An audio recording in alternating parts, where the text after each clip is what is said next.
So if the box is the issue, is there a way to get rid of it?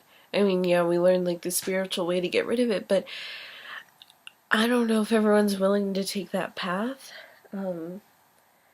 But I think there are ways for everyone to get rid of their box or kind of soften the edges a little bit.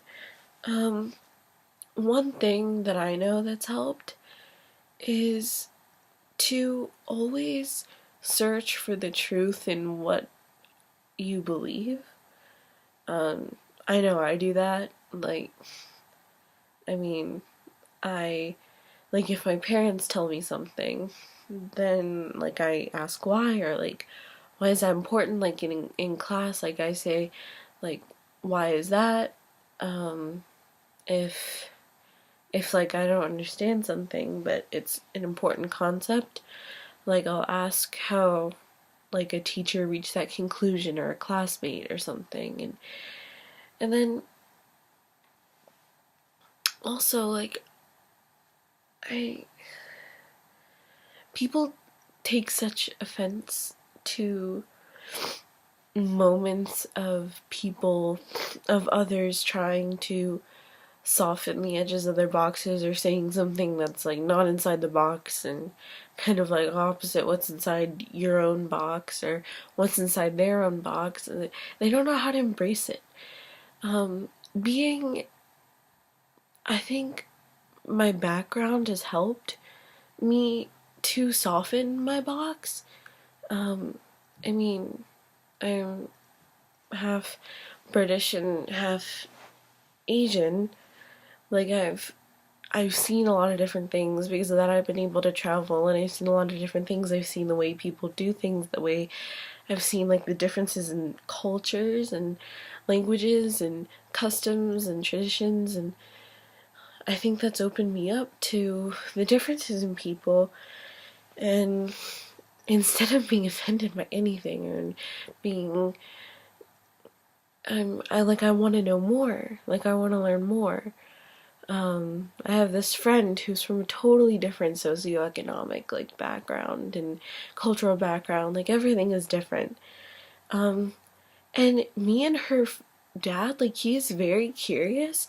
He asks me all kinds of questions that are way outside his box. He's never met anyone that's like come from like a different background like this, or has traveled as much as I have, or has like seen as much as I have, or like even knows as much about two different religions that are practiced in my household. Or so he sits down and he asks me about like what I think about like some of the conflict going on, what I think about like politics, because he knows I know I'm informed. But instead of telling him what I think, I like to tell him the facts, and I like to tell him what's going on, and he really appreciates that. And I didn't realize I was doing that until I read this book, and until I started reading this book, until we started talking in class.